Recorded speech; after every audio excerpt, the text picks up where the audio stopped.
After they killed Escobar, people were brave enough to come down from the bottom where he was from with sledgehammers, and they practically knocked the whole jail down. Okay, looking for money, buried stuff, because he does buried a lot of money. Pablo Escobar and El Chapo's prisons are much worse than you think. What do Pablo Escobar and El Chapo's prisons have in common? Well, they're both much worse than you think, from very different perspectives. One is a product of shocking corruption and a reminder of how much money and power can blind a person. The other is the brutal end of a violent criminal. The Florence Supermax violates human rights, and its own warden says it brings a fate worse than death to its inmates. After the third arrest in 2016, he was sent to a maximum security prison in the US, a prison so tough no one has ever escaped. While Pablo Escobar had chef-made food, a football pitch, and escorts inside his palace prison, El Chapo fears he might die in prison from sheer stress and isolation. How do two of the world's wealthiest cartel leaders end up in such different prisons, and what makes them especially bad? Let's explore these two contrasting stories. Pablo Escobar. Pablo Escobar's entire career is outrageous, but his luxury prison might just top it all. However, to get there, we need to understand how he got the power to build a private 5-star prison in the first place. Pablo was born in Medellin, Colombia on December 1st, 1949. He was the son of a school teacher mom and a farmer dad. You might think, hey, that's a nice, honest family to grow up with. But Pablo hated poverty, and he would do anything to get rich. He started with fake high school diplomas and lottery tickets. Still a teenager, he moved to stealing tombstones and cars. By his early 20s, he was into commercial robbery and kidnappings. Sadly, he learned that people are easily intimidated into giving off their valuables for their or their family's safety. He would use this to his advantage until his death. As early as 1971, Pablo killed a man. He and his gang kidnapped a businessman and philanthropist, Diego Echevarria, for $50,000 ransom from his rich family. When they got the ransom, they killed him anyway. Pablo was only 21. In his mind, rich people were expendable because they were rich and he was poor. Soon enough, he would be seen as a Robin Hood figure by the poor communities of Colombia, a sort of outlaw hero who took from the rich and gave to the poor. Except those who saw him in this light turned a blind eye to his horrendous crimes. In the 1970s, Colombia was becoming the white powder capital of the world. As Pablo was looking for more criminal activities to monopolize, he realized this might just be the most profitable opportunity. This is why he founded the Medellin cartel, together with the Ochoa brothers. Their goal was to handle everything drug-related: production, smuggling, and selling in Colombia and in the US. They started to bring in cocaine from Peru, from Bolivia, and converting it into cocaine hydrochloride.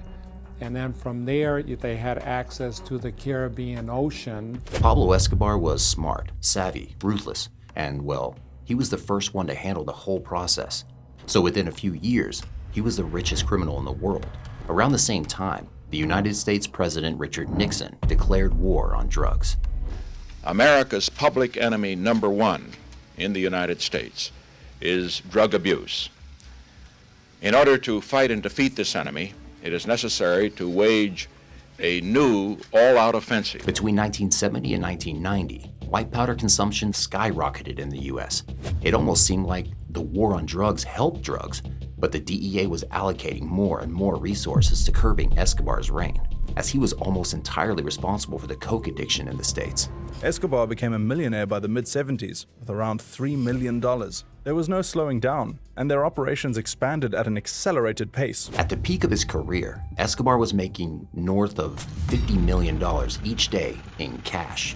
Of course, he didn't pay any taxes either. He would have his men bury the cash in barrels throughout Colombia, then shoot them in the head so no one knew the barrel's location. Needless to say, this behavior only got the authorities more determined to catch him. But as he was sensing them on his tail, Pablo also got more paranoid.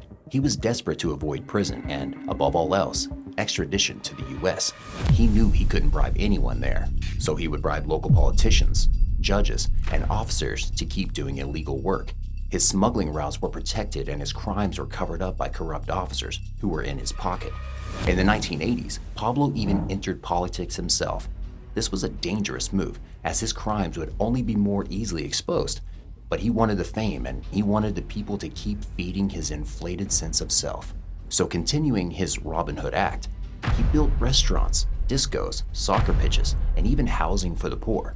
You guessed though, he wasn't a philanthropist at heart. Pablo was just establishing more political power so that he could control every move inside the Colombian government and avoid going to jail. Why was he not a philanthropist, you ask? In 1989, Pablo brought down a civilian plane, believing an enemy politician was on board. 110 people were killed, bar the politician, who had canceled at the last minute.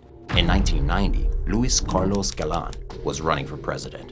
In 1990, a candidate was running for president that Escobar didn't like, Luis Carlos Galán. He was an ambitious new political figure with a desire to clean up Colombia and retake it from drug lords like Escobar. His discourse was simple. If he was elected president, he would clean the country of drug lords and extradite them to the US, where they couldn't control the authorities with blood money. So he had Galán assassinated.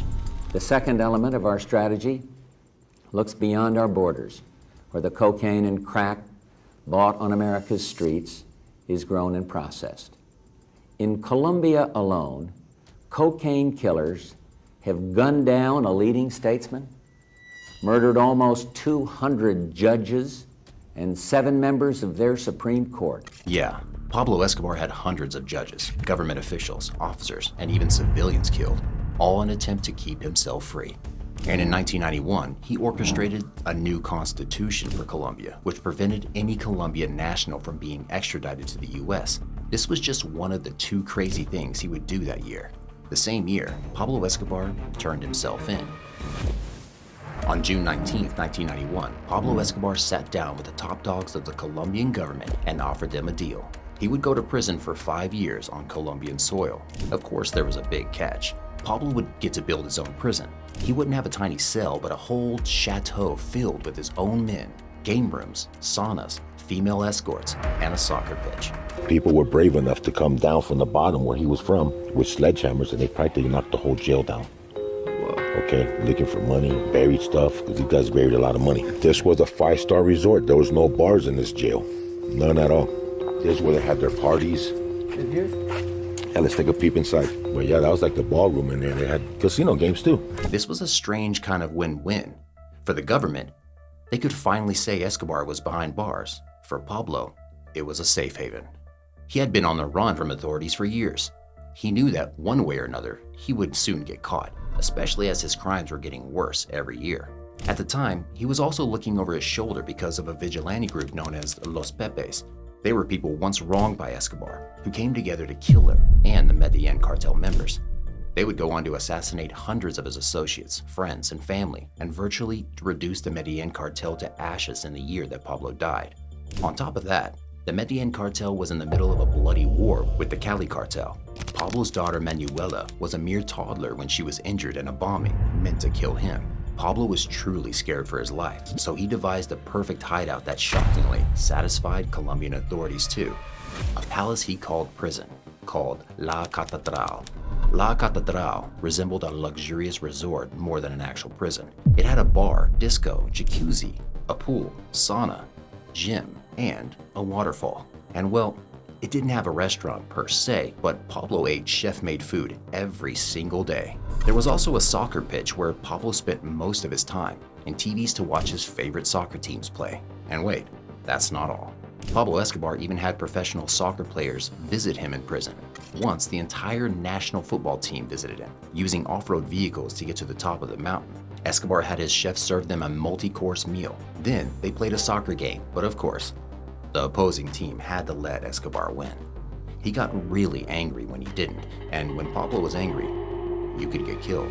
After the game, the national team stayed late in the evening to party at the prison's disco. Indeed, throughout his time at La Catedral, Pablo threw several parties, some with VIP attendants, escorts, and of course, white powder. Needless to say, La Catedral had also luxurious rooms for his guests. He couldn't just send his party guests home at 4 in the morning, could he? And when he celebrated his 42nd birthday from prison, Pablo had special chefs come in and cook for him, brought from Medellin's top restaurants. That day, Pablo and his visiting family enjoyed turkey, smoked salmon, smoked trout, and caviar, among other delicacies. Talk about his family. On La Catedral's grounds, Pablo had a life-size dollhouse built just for the days his daughter would come visit. So how on earth could this fly with the Colombian authorities? In a word, corruption. For starters, everything that was illegal entered La Catedral by means of corrupt military officials. Escorts and coke were simply delivered by Pablo via military vehicles, all the way from Medellin. Some of these men were so corrupt that they were also indulging in Pablo's luxuries, but not too much. Pablo still had to feel like he was the boss.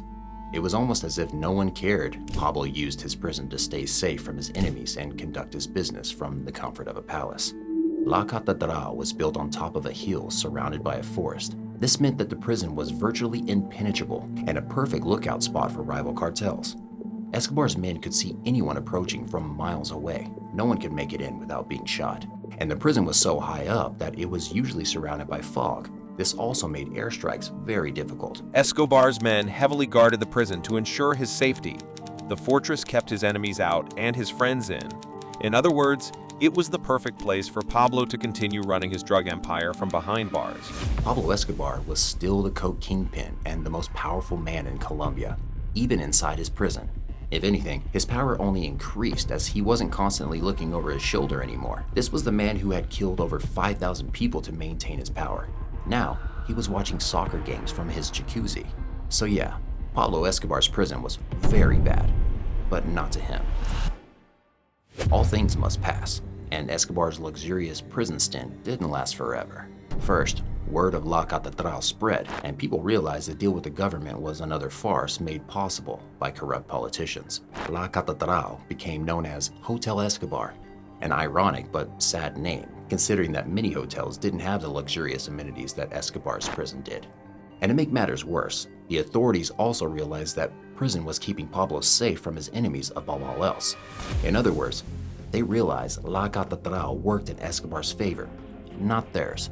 Second, there was another problem. Pablo Escobar was a megalomaniac criminal, and from the safety of his prison walls, his violence only skyrocketed. One day, he tortured and killed 4 of his lieutenants over a simple money dispute inside his prison. Shortly after, he ordered the assassination of 2 cartel members on his prison phone. These were enough to make the government rethink La Catedral and Pablo's fake sentence. The plan was to surprise Escobar and move him to a high-security federal prison in Colombia. But Escobar was still very powerful. He had people infiltrated everywhere, including the national police. So he knew they were coming. In July 1992, 2 officials came to tell Escobar that he was being moved to a more secure location under the government's control. Pablo responded by capturing them and keeping them hostage. But as soon as he decided what to do with them, a gunfight ensued, and Pablo used this to his advantage. On July 22nd, a mere 13 months from his conviction, Pablo Escobar escaped from prison. However, this was the beginning of the end for the drug lord. It would have been easier for Escobar to comply with the authorities and go to a normal prison. Pablo Escobar lived for 16 more months after his escape, in constant fear of the Colombian police, the DEA, the government, Los Pepes, and rival cartels. His family wasn't safe anymore. His men were being gunned down like flies by the violent Los Pepes, and the DEA was putting more and more energy into his capture. You gotta give Los Pepes a lot of credit for Pablo Escobar's demise. And no amount of money could help Escobar's men infiltrate the DEA. It was actually the other way around this time. The DEA had infiltrated the Medellin cartel, using intelligence to seize his estate, exotic animals, cash, and of course, drugs.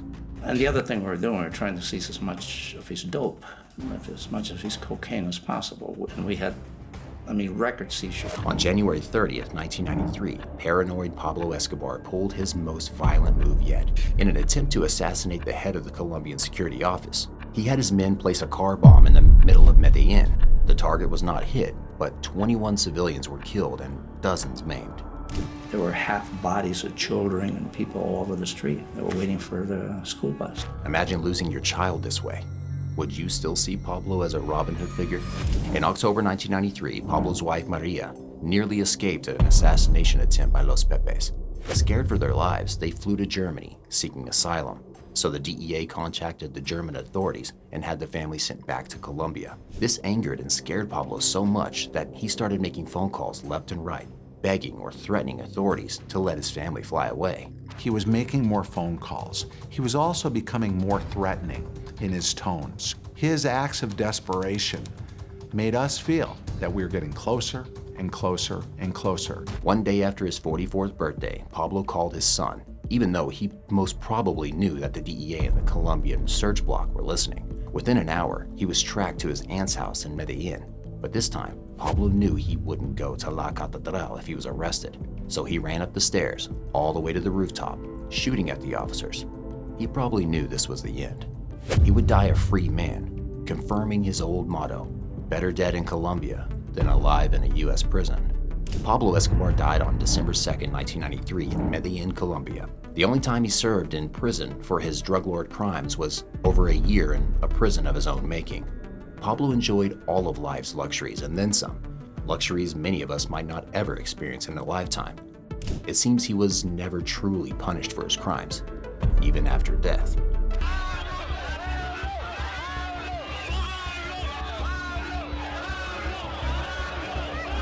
People flooded the streets in a manic craze as news of Pablo's death spread throughout Colombia.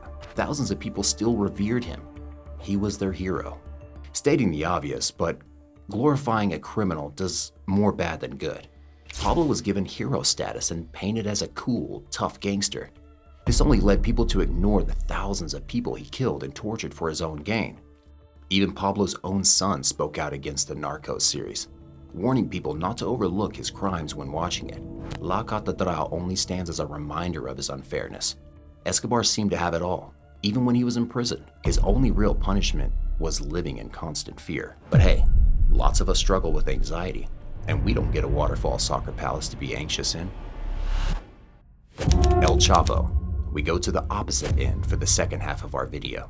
Just as violent as the Colombian counterpart, Joaquin El Chapo Guzman got an appropriate punishment for his decades of violent crimes, but not before 2 prison escapes in Mexico.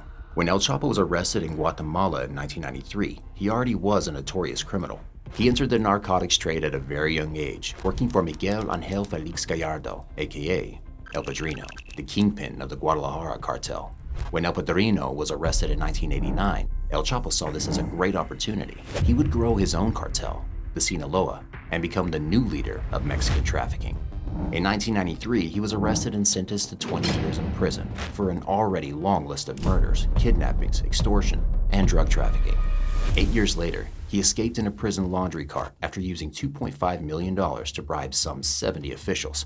El Chapo lived on the run for 13 years before he was arrested again in 2014. This was the second time he was arrested, having escaped prison in 2001 by hiding in a laundry cart and bribing almost all of the prison guards and staff. If you're El Chapo and put in a Mexican prison, it's just a matter of time before you could escape again. This time, he was sent to a maximum security prison in Mexico, but bribery and a giant fortune meant El Chapo could get away again. Much like Pablo Escobar, El Chapo was blinded by his power. He truly believed no prison could hold him. So he used a team to build an underground tunnel under his prison cell shower. But it was his last-ditch low-tech underground tunnel that helped him almost get away again, more than once. But El Chapo couldn't just ride into the sunset. He'd escaped from prison twice, and the DEA was fighting hard to have him extradited to the US. The Mexican authorities were at least as determined to have him locked up for good too. So in 2016, less than 2 years after his escape, El Chapo was arrested for the final time. Just look at the fear on his face when he's told he landed in the US. It's safe to say Pablo Escobar never got to feel this kind of fear.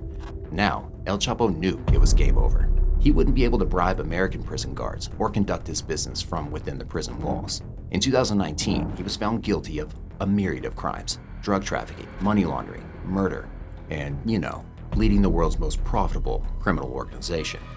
During his trial, it was revealed El Chapo would take pleasure in personally torturing people. He once sewed a dead man's face onto a football and delivered it to the town hall. So yeah, his life imprisonment sentence at the ADX Florence in Colorado was definitely warranted. At the administrative maximum U.S. penitentiary, where he will spend his life sentence more than 30 years, according to a United States attorney. On July 19, 2019, El Chapo arrived at his Florence Supermax prison cell. He was now inside the same prison as the Unabomber, the Oklahoma City bomber, and the only person convicted for the 9/11 attacks. All of the prison's inmates are considered super high profile, dangerous, and prone to escaping. So their treatment inside prison matches that. El Chapo, as well as fellow inmates, spend 23 hours a day inside a soundproof cell. Their only hour of spare time is thoroughly supervised and spent alone, as they're not allowed to interact with fellow inmates. Then have one heavily supervised 4-hour of rec time. The supervised hour of rec time is observed while both handcuffed and shackled. Phones are banned. During rack time, inmates are also cuffed and shackled, and their torsos are chained as well, so they can't run, jump, or do anything sudden. Needless to say, most prisons allow inmates to do sports and spend time with other inmates, so one of the biggest punishments at the ADX Florence is isolation. Phones are also off the table. In fact, the only kind of technology available is the small black and white TV set in their cell, and inmates only receive this TV if they've demonstrated good behavior for over a very long period of time. El Chapo gets to watch TV if he wants, but the prison selects the programs, so no streaming or HD TV. And of course, El Chapo doesn't get to run his business or even check up on his sons. In-person visits are also very rare. El Chapo only gets to see his family a few times a year. ADX Florence is the highest security prison in the US. It was built on November 30th, 1994, with the exact purpose: no one can escape. ADX Florence was created after severe incidents occurred at the other federal prisons. For instance, at Marion U.S. Penitentiary in 1983, there were 2 violent incidents where correction officers were stabbed to death. If this sounds extreme, it's only because there were so many escapes and violent incidents in other US prisons. During the 1980s, for example, security guards were stabbed to death at the Marion Federal Prison. Oftentimes, when a prisoner escapes, they also hurt prison guards in the process, and this can happen easily when the prison guards are outnumbered by the prisoners. So the Florence Supermax has more guards than prisoners and a tight schedule that doesn't allow the inmates to cause much damage. This is why it's called the Alcatraz of the Rockies, but the ADX is much worse than Alcatraz. Did you know Alcatraz inmates had a happy hour during which they could play musical instruments? Or that 3 inmates actually escaped its walls in 1962? Yeah, the same can't be said about the Florence Supermax. The ADX only hosts about 375 inmates. That's a small number if you consider the amount of effort they put into security. Gun towers surround the prison. There are several rows of razor wire fences and dozens of guards at every corner. So El Chapo won't be escaping anytime soon. But it's not just ADX Florence's security systems that has people talking. It's life at this prison that's seriously debated. Here's what the warden said about the prison. The experience there is like life after death, or should I say, life there is worse than death. According to the United Nations, spending 23 hours a day in solitary confinement qualifies as torture, worse than ignoring basic human rights. And it gets worse. Reportedly, around a third of the Florence Supermax inmates suffer from severe mental illnesses. A 2012 lawsuit against the ADX stated, It was alleged that years of isolation and almost no human contact had seriously eroded the social skills and the ability to adapt to ADX Florence inmates. So even if you don't have serious mental conditions when you get there, it's likely you'll develop them after a few years of living like that. The only contact the inmates have with the outside world is a 4-inch window in their cells. And looking out, you can only see the sky. That way, no inmate ever knows where their cell is or where they're located around the prison. This is an escape prevention method, but to the inmates, it feels even more confusing and isolating. There are several accounts of ADX Florence inmates screaming for hours or hurting themselves as they simply go mad inside their tiny cells. Some mutilate their bodies with razors, shards of glass, sharpened chicken bones, writing utensils, and whatever other objects they can obtain. Sheesh. Once an inmate bit off his pinky fingers during a psychotic episode. Is this something he would have done in the outside world or in another prison? Or did the extreme isolation at the Florence Supermax lead to his horrifying breakdown? There have also been cases of inmates taking their own lives in pretty gruesome ways. A number swallow razor blades, nail clippers, parts of radios and televisions, broken glass, and other dangerous objects. In the eyes of the ADX staff, this is a simple tit for tat for the world's worst criminals. But not all inmates are El Chapo or the Unabomber. Some are inmates who have tried to escape other prisons or who have attacked prison guards. However, the crazy schedule and lack of amenities are the same for everyone. Every inmate sleeps and spends most of their day alone in a 7x12 foot cell.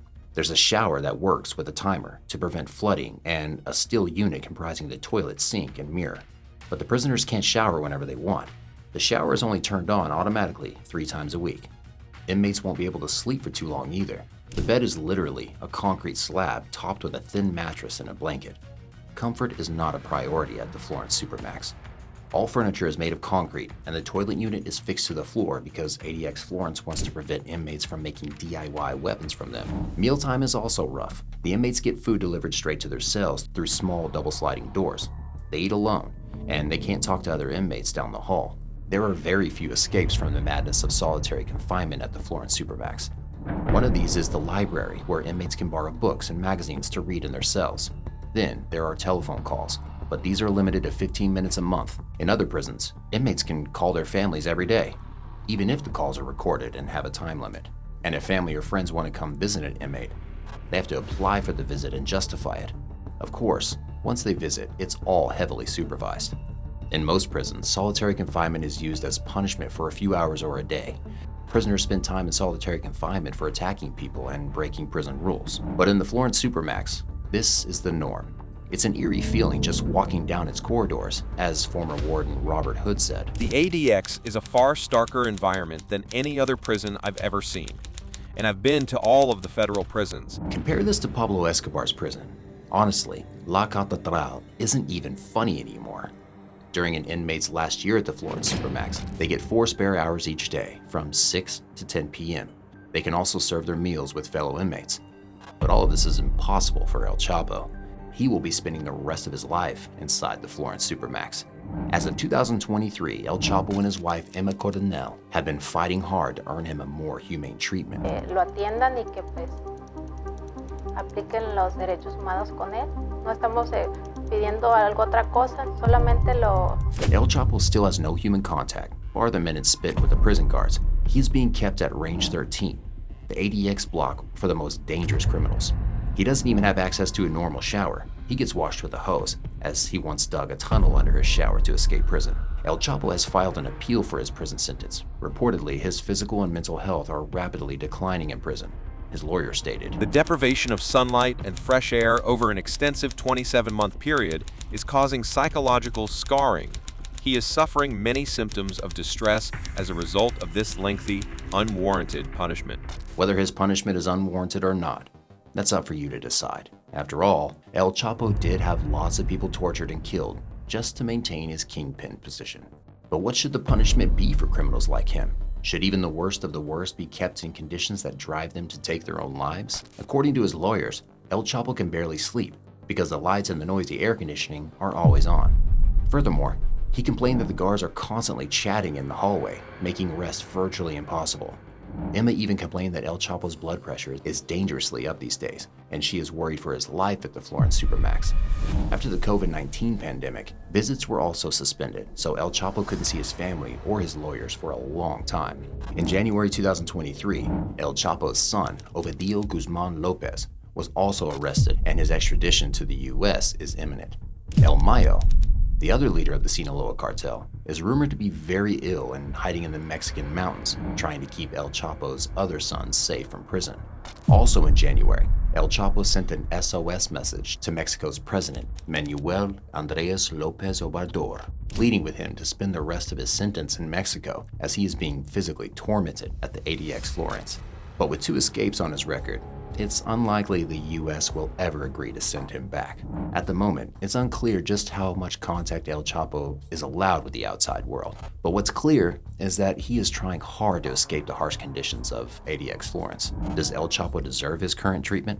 DEA Special Agent Ray Donovan said it clearly. That this is the kind of fate that a man responsible for unspeakable violence and death deserves. Thousands of people died or were ordered killed because of the Sinaloa cartel. So yeah, he doesn't leave his cell. It's boring, it's monotonous, it's a daily routine. It's very sad, but here's the difference. He's alive. And that means he could do plenty of things, unlike many of his victims. YouTubers seem to agree. I was an ICU nurse in El Paso, TX, for 2 years. I've seen what the cartels have done to humans, and it's some of the worst things I've ever seen. He gets absolutely zero sympathy from me. For horrible people like this, solitary confinement is a justified punishment as it is real hell. They have ruined people's lives and deserve this type of judgment. All of their assets should be used to pay the cost of the prions and personnel to keep them locked up. Indeed, it's comforting to think that El Chapo doesn't get to spend his sentence in a luxurious palace with drugs and escorts. Perhaps times have changed and criminals really do get punished for their worst deeds. Hey, thanks for watching. Which of these two prisons shocked you more? Let me know down in the comments section, and before you go, make sure you hit those like and subscribe buttons. See you all next time.